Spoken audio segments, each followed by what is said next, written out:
After 2 hours of interviewing, a 64 and more record, it was 10 o'clock at night. Art Steffee and I had finally wound our way down to the 10 questions portion of our evening together. Art was showing signs of weariness after a long day's work on his farm. We were both expended by the storytelling experience of his life that we'd shared. Yet for the next quarter of an hour we continued, talking, sharing, and for me, learning. Who is the most important person in your life? My bride. Okay. What is the most valuable thing in your life? My reputation. So I have to ask you, when you say that is the most valuable thing to you, that lawsuit had to have been beyond devastating. Oh, it was.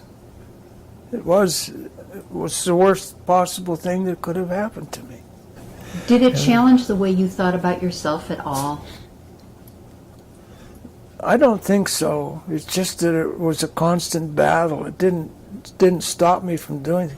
The very next operation I did was a young boy who had a slip of his spine forwards, and we had set him up to use an entirely different system made totally of carbon.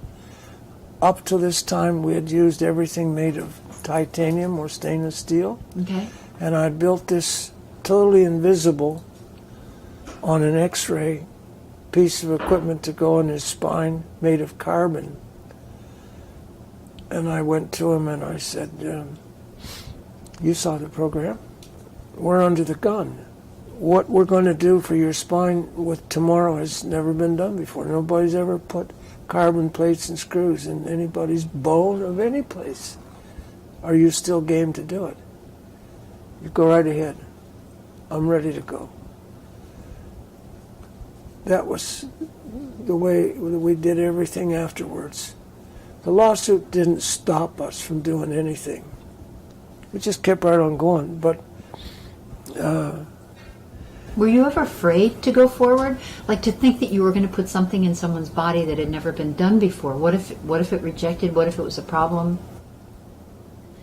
Most of the things we knew weren't going to be a problem, but you had that, as I said, if you discuss things with a patient and the patient agrees to do this. Mind you, most of these had no solutions at all.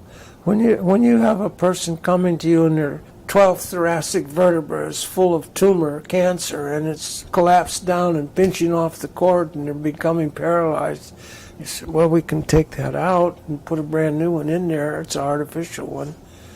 What are you going to do? You're going to say, no, it's never been done before? Some that had a tumor in his sacrum and he couldn't walk anymore. He just plain couldn't walk. And I said, you know, nobody's ever taken a sacrum out and replaced the whole thing before.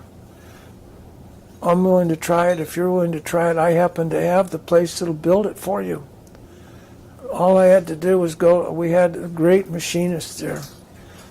Flew Spitfire fighters during World War II for the Battle of Britain. That's the kind of guy he was. Frank, can you build this? Sure, I can build it. They'd build it, custom-made device for this person. And we did it. Took us 10 hours to put that thing in. You know what? He walked out of there and did very, very well. No pain, walked out. It was unbelievable. Or do you ever hear from any of your patients? Oh yeah, every now and then we heard one not too long ago. We operated on her like 30 years ago. What do you enjoy doing the most these days? I set a lot of stones. I have a big piece. I love working heavy machinery, and I love going out finding big stones. And if you were to see this place in the daytime, you'd see that it's covered with big stones, river stone. Gentleman farmer. I'm really not a true farmer. I have never planted a row of corn in my life. I do run all my own hay machinery and stuff like that, and we make our own hay for all of our cows and animals, but I buy my corn, and I keep the place looking reasonably nice. What is your biggest life fear, and how do you overcome it? I don't know as I have a fear, biggest life's fear. I'm not afraid of dying. Can't imagine that you weren't afraid of one of those operations, that it wasn't going to work, or you weren't going to get it right. I've had lots of life disappointments, but I don't know as I've had a life fear. Is it important to you to spend time with other people, or is being alone important to you? Do you need alone time? I like being alone, but I almost cannot tolerate being without my bride. The two of us need to know where we are all the time, where we are. And we very seldom are very far apart. How do you define quality of life? Quality of life to me is not necessarily based on a financial basis at all. Quality of life is being able to go out, and we have a ritual every evening now. We go up and we have 6 calves and 7 cows, and we have corn, and we hand feed the corn into the cows, and we dump the shelled corn into a big trough and have it so that only the young cows can get into there. That's, to me, is what it's all about. Do you consider what society says is important to you, and to what extent? Or are you just more of a march to your own drummer? I'm much to my own self. I care what people say about you, about us, but I don't ever do anything for accolades, or I don't ever do anything that I would think might cause a problem. What is your lifetime dream? I guess right now my lifetime dream is to finish the project downtown. I would like to see it finished, but I'm a little bit afraid that